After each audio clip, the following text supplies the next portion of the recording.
அப்படின்றப்போ என்ன தகவல் அப்படின்னா, களவியல் கல்வி தான் தேவை. ஓகே. அடுத்து இந்த ஆவிகளை பற்றிலாம் என்ன நினைக்கிறீங்க அப்படின்றப்போ, உண்மையாலுமே ஆவிங்கள்லாம் இருக்கிறாங்க. ஓகே. அந்த வகையில் ரூல்ஸ் அண்ட் ரெகுலேஷனை ஃபாலோ பண்ணல அப்படின்னா நிச்சயமாக சேதாரம் உறுதி. ஏன் அந்த தீட்டு நாள்லாம் பார்த்தீங்கன்னா, சில இடங்களுக்கு போகாதீங்க வராதீங்க அப்படின்னா, எல்லா இடங்கள்லையுமே ஆவிகள் இருக்குது. அவங்களுக்கெல்லாம் அந்த உணர்வு நிலை புரியும். ஓகே.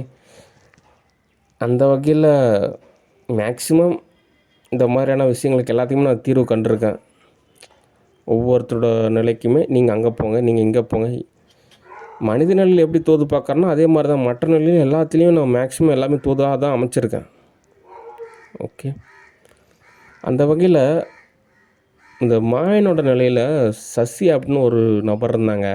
அவங்க இப்போ இறந்துட்டாங்க. ஆனால் அவங்களோட ஆவி ஆத்மா இன்னுமே அதே பாத்தில் தான் இருக்குது. அது அவங்களுக்கு ஒரு ஆரோக்கியம் சம்மந்தமான ஒரு துன்பம் ஏற்பட்டுச்சு. அதை அவங்க சால்வ் செஞ்சுருக்கலாம். அவங்க தீர்வு காணலை, இறந்துட்டாங்க. இருந்தாலும் இப்போ அவங்கள தோது பார்க்க வேண்டிய நிலை இருக்குது. எப்படி தோது பார்க்குறது அப்படின்றது ஒரு கொஸ்டினாக இருந்தாலும், இந்த மாதிரியான விஷயத்துக்கெல்லாம் பேசாமல் அமெரிக்கா போயிட்டுனா எனக்கு எந்த பிரச்சனையுமே கிடையாது. இல்லை 40 கல்யாணம் பண்ணிக்கிட்டால் கூட யார் எதுவும் கேட்க மாட்டாங்க. தாராளமாக கல்யாணம் பண்ணிக்கிங்க அப்படிம்பாங்க. இங்கே நான் தான் போராட வேண்டியதாக இருக்குது. இந்த கௌரவம் இந்த சடங்கு சம்பிரதாயம் அவங்க இவங்கன்னு தனக்குத்தானே துன்புறுத்திக்கிற மாதிரி இருக்குது. இங்கே பொறுத்த வரைக்கும் நம்ம ஒரே ஒரு கல்யாணம் பண்ணிக்கிட்டால் போதும், நம்ம பையனை பார்த்தா போதும் தான் நினைப்பாங்க. ஆனால் நார்த் இந்தியா பொறுத்த வரைக்கும் நான் பேரம்பேத்தி எப்படியாவது பார்க்கணும் அப்படின்னு நினைப்பாங்க. இன்னும் கொஞ்சம் நாள்லாம் நான் எப்படியாவது கொள்ளு பேத்தியை பார்த்துடணும் அப்படின்னு நினைப்பாங்க. ஆனால் இங்கெல்லாம் அப்படி இல்லை. பேசாமல் ஒரு 48 வயசில் கல்யாணம் பண்ணிக்கலாம். ஒரு வேளை போதும் அமைஞ்சா பார்க்கலாம், இல்லைன்னா பேசாமல் தட்டு எடுத்துக்கலாம். நம்ம வாழ்ந்தால் போதும் அப்படின்னு நினைக்கிறவங்களும் இருக்காங்க. ஆனால் நார்த் இந்தியா பொறுத்த வரைக்கும் அப்படி கிடையாது. இந்த ஆவிகள் நிலையம் பொறுத்த வரைக்கும் அப்படியும் கிடையாது. அவங்க இங்கேயே தான் அந்த சுற்றிக்கிட்டே இருப்பாங்க. அவங்க தவிப்பாங்க, எப்படியாவது நான் வந்துட்டு ஒரு மறுபிறவி எடுக்கணும் அப்படின்னு தவிப்பாங்க. இப்போ தோதை அமைச்சு கொடுக்கல அப்படின்னா துன்புறுத்துவாங்க. இந்த ஆன்மீக ரீதியாக இருந்தீங்கன்னா நீங்களாம் ஓரளவு உணர்ந்துருக்கலாம். அதனால் இந்த சசி அப்படின்றவங்களுக்கு நான் ஒரு தீர்வு காண்றேன். ஓகேன்னா சொன்னால் தான் நமக்கு தோதாகும். ஓகே. சரி, அடுத்த தகவல் studio discussion, valuable movie discussion. Valuable மூவியை பொறுத்த வரைக்கும், அதாவது ஒரு மூவியை பொறுத்த வரைக்கும் அதிகபட்சம் ஒரு 3 மணி நேரத்தில் புக் பண்ணணும். சரி, நம்ம பொறுமையாக ஸ்க்ரீன் ப்ளே தோது பார்க்கலான்னு நினச்சேன். சித்தார்த் அவர் வந்து தோதாகலை. அது நானாக சொன்னேன். அவங்களே வந்தாங்க, இந்த மாதிரி எங்களுக்கு ஒரு 5 மூவி புக் பண்ணி கொடுங்க அப்படின்னு. அப்புறம் அவங்களுக்குள்ளே ஒரு கருத்து வேறுபாடால் எவ்வளவோ ஒரு காலதாமதம். ஓகே. சரி, என்ன தான் தீர்வு அப்படின்னா பேசாமல் 2 நபர்களையுமே அந்த படத்தில் நடிக்க வைக்கலான்னு இருக்கேன். ஓகே. ஏன்னா இந்த 2 ஆர்டிஸ்ட்டு தான் இப்போ அந்த படத்துக்கு வந்துட்டு போராடுற மாதிரி இருக்குது. ஓகே. ஆக்டர்ஸ் நயன்தாரா பொறுத்த வரைக்கும் அவங்க ஓரளவு சம்பாரிச்சிட்டாங்க. டிஎம்கேலேருந்து ஓரளவு காசும் கிடச்சிது. அவங்கள நிராகரிக்கவும் முடியாது, அக்செப்ட் பண்ணுறதும் கொஞ்சம் சங்கட்டமாக இருக்குது. அதனால் அவங்க சரி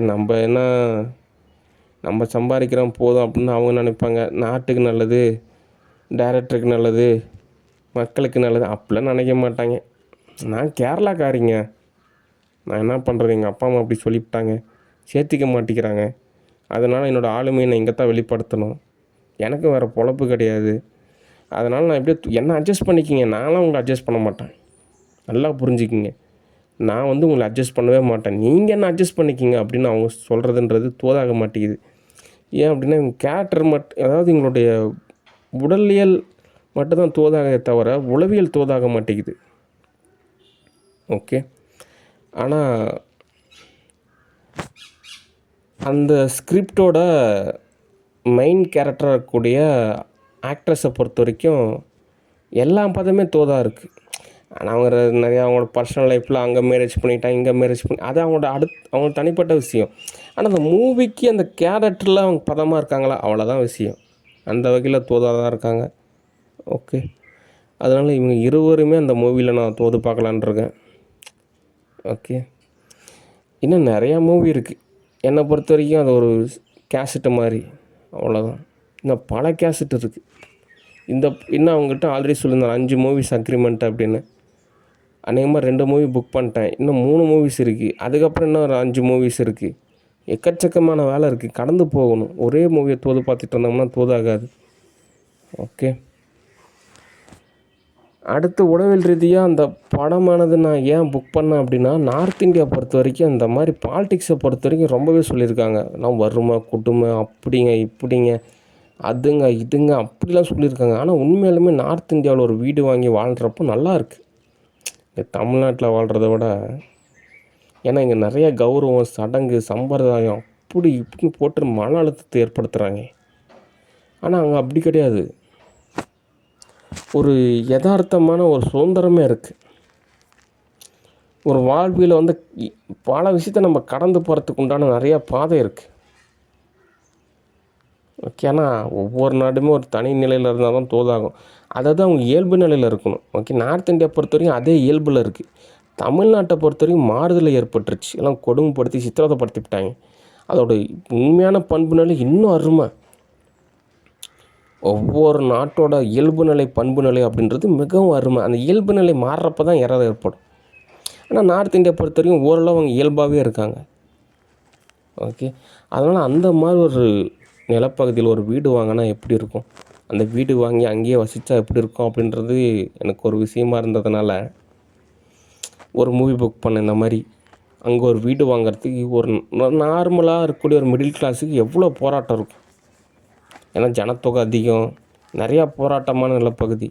அந்த இடத்துல ஒரு மிடில் கிளாஸாக இருக்கக்கூடிய ஒரு நபர் காசு கொஞ்சம் கொஞ்சமாக சேர்த்தி ஒரு வீடு வாங்கிறதுக்கு எவ்வளோ போராடுவார் அப்படின்ற மாதிரியான ஒரு திரைக்கதை. அப்படின்றது தான் அந்த படத்தோட கான்செப்ட். அதுக்காக தான் அந்த படத்தை நான் புக் பண்ணேன்.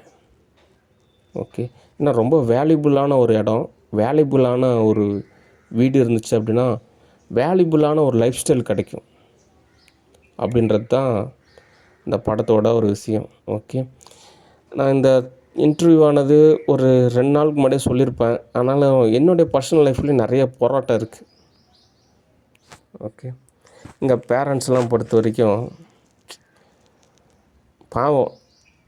ஆரம்பத்துலேருந்தே அவங்க பொது கழிப்பிடம், அதுக்கு முன்னாடியே திறந்த வழி கழிப்பிடம் தான். வீட்டு கழிப்பிடம்லாம் அவங்களுக்கு பழக்கம் இல்லாதனால உபயோகப்படுத்த மாட்டேங்கிறாங்க. இந்த கரப்பாம்பூச்சி கூட அவன் தன்னோட உணர்வு நிலை மனதோட எண்ணத்தை தான் வெளிப்படுத்துகிறான். நான் மட்டும் நல்லா இருந்தால் போதும். எங்கள் அண்ணாலாம் லேப்டாப்லாம் அவங்க அண்ணா பயன்படுத்தக்கூடாது. யூடியூப்லலாம் எதுக்கு தேவையில்லாமல் எங்கள் அண்ணன் என்ன யூடியூப்பில் இன்வால்வ் பண்ணுறாரு. ஓடிபி மெசேஜெல்லாம் அவர்லாம் யூடியூப்லாம் பயன்படுத்தக்கூடாது. செல்ஸ் கடையெல்லாம் நானே வண்டிக்கு டியூ கட்டணும், எங்கே போய் செல்லு கடைலாம் செல்லு கடையெல்லாம் கிடையாது. அவனை துன்புறுத்துங்க, அவர் நல்லா இருக்கக்கூடாதுங்க அப்படியே உளவியல் ரீதியாக நினைக்கிறது மட்டும் இல்லாமல் அப்படி தான் செயல்படுத்துகிறான். லேப்டாப்லாம் பயன்படுத்தக்கூடாது, ஏதோ யூடியூப் சேனல் ஓடிபின்னா கூட சொல்லக்கூடாது. கணக்கு இல்லைங்க, நான் நல்லா இருந்தால் போதும். ஆசிரமமா இங்கே நான் தாங்க வேலை செய்கிறேன், எங்கள் அண்ணாரெலாம் கணக்கு இந்த மாதிரி தான் நினைப்பான். ஒரு தர்க்க ரீதியாகவும் யதார்த்த ரீதியாகவும் அக்செப்ட் பண்ண மாட்டான்.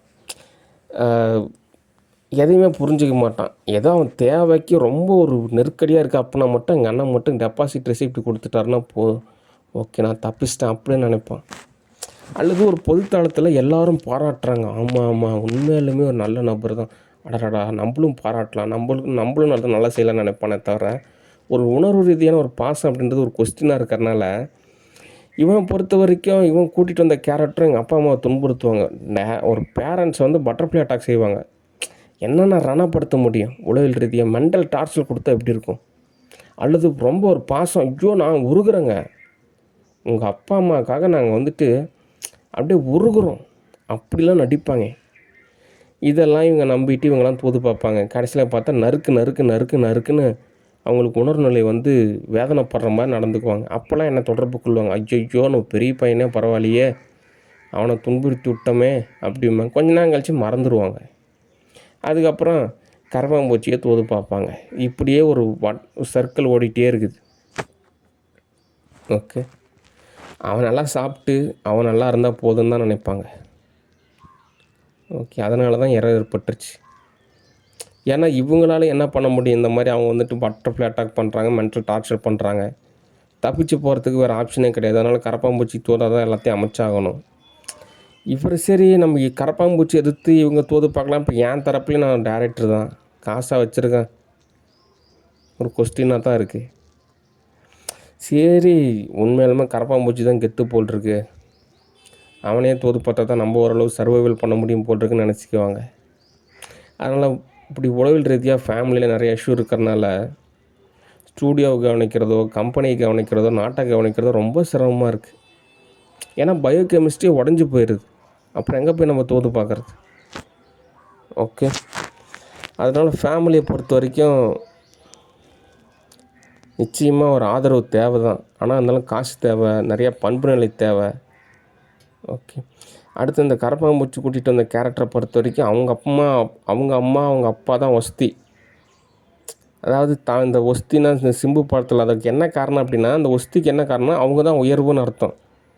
ஓகே, அவங்க தான் உயர்வு.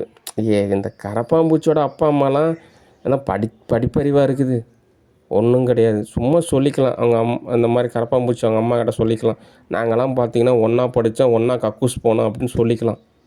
அதெல்லாம் கேட்டதுன்னா, ஓ ஆமாம் ஒன்றா படிச்சிங்களா, ஒன்றா கக்கூஸ் போனீங்களா, சரி சரி உண்மையாலுமே நல்ல லவ்வர்ஸ் தான் போல் இருக்குது அப்படின்னு இவங்க தான் நினச்சிக்குவாங்க. தோது பார்க்குறாங்க, ஒன்றும் தோதாக மாட்டேங்குது. அது சமமாக தோது பார்த்தா பரவாயில்ல, ஒரு கண்ணுக்கு வெண்ணெய் ஒரு கண்ணுக்கு சுண்ணாம்புன்ற மாதிரி இருக்குது. அப்படின்றப்ப எப்படி தோதாகும்?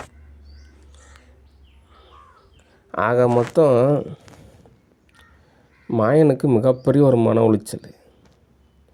இந்த முருகன் தன்னைத்தானே ஒரு குழந்தைன்ற மாதிரி, அவர் உண்மையிலுமே ஒரு குழந்தை மண்ணில் தான், ஆனால் ரொம்ப பெரிய சயின்டிஸ்ட்.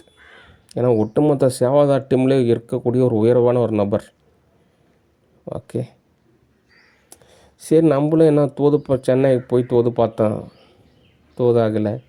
இங்கே இந்த மாடர்ன் தியேட்டரோட வைப்ரேஷன் நல்லா இருக்குது, அனுசரித்து ஓரளவுக்கு தோது பார்த்துட்ருக்கேன். ஓகே, சரி அடுத்து இந்த கழுதை என்கின்ற திலகவதியை எல்லோ ப்ராஜெக்டாக அங்கீகாரப்படுத்தலான் இருக்கேன். ஏன் அப்படின்னு நல்லா இருக்குது. அவங்களுக்கு ஒரு ஓஎஸ் இன்ஸ்டால் பண்ண முடியாது, சாஃப்ட்வேர் இன்ஸ்டால் பண்ணுறப்போ எனக்கு ஓரளவு பதமாக இருக்குது.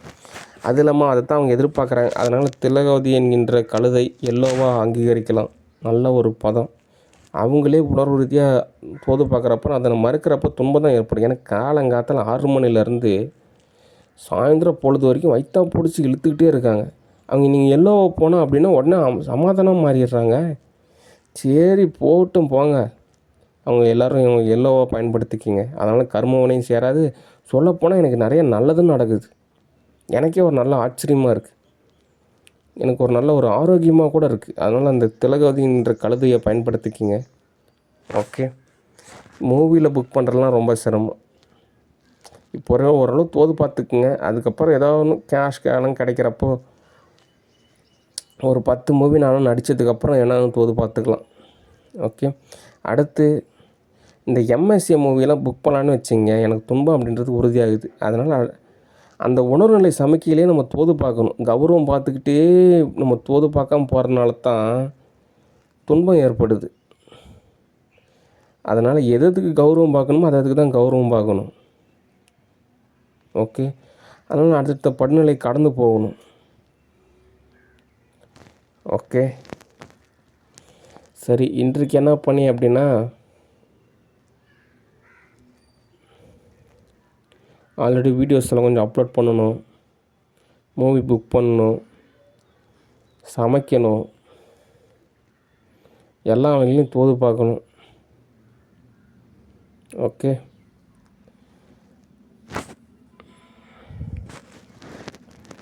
அடுத்து சில பிஸ்னஸ்லாம் ஆரம்பிக்கலான்னு இருக்கேன். இந்த லாஸ்ட் ஸ்டூடியோவில் கூட இந்த ஃபைனான்ஸ் பண்ணலான்னு இருக்கேன். யாராவதுக்கு இந்த ரூ. 5000 ரூ. 10,000 நிறைய பேருக்கு கடன் தேவைப்படுது. அதெல்லாம் கொஞ்சம் காசு கொடுத்தோம் அப்படின்னா திரும்ப கரெக்டாக கொடுத்துருவாங்க. ஏன்னா இந்த மாதிரி நிறைய வகையில் பணத்தை வந்து நம்ம செலவு செஞ்சால் தான் பொருளாதார நிலையானது உயர்வாகும். ஏன் இப்போ நிறைய பேர் சம்பாதிக்கிறாங்க, அவங்களே காசு வச்சுக்கிறதுனால தோதாக மாட்டேங்குது. அதனால் கொஞ்சமாவது செலவு பண்ணால் தான் அது திரும்ப நமக்கு கிடைக்கும். இருந்தாலும் பொருளாதாரம் உயர்றப்போ நமக்கு இன்னும் பல மடங்கு நிறையா வகையில் காசு தோதாகும். ஆனால் நிறையா பிஸ்னஸை தோது பார்க்கணும். என்கிட்ட ஒரு 10,00,000 இருந்துச்சுன்னா நிறையா பிஸ்னஸை நான் தோது பார்ப்பேன். ஓகே, சரி. மனித மனநிலையை பொறுத்த வரைக்கும் படிப்படியாக தான் தோது பார்க்கணும். ஓகே, சரி. நன்றி, வணக்கம், பாய்.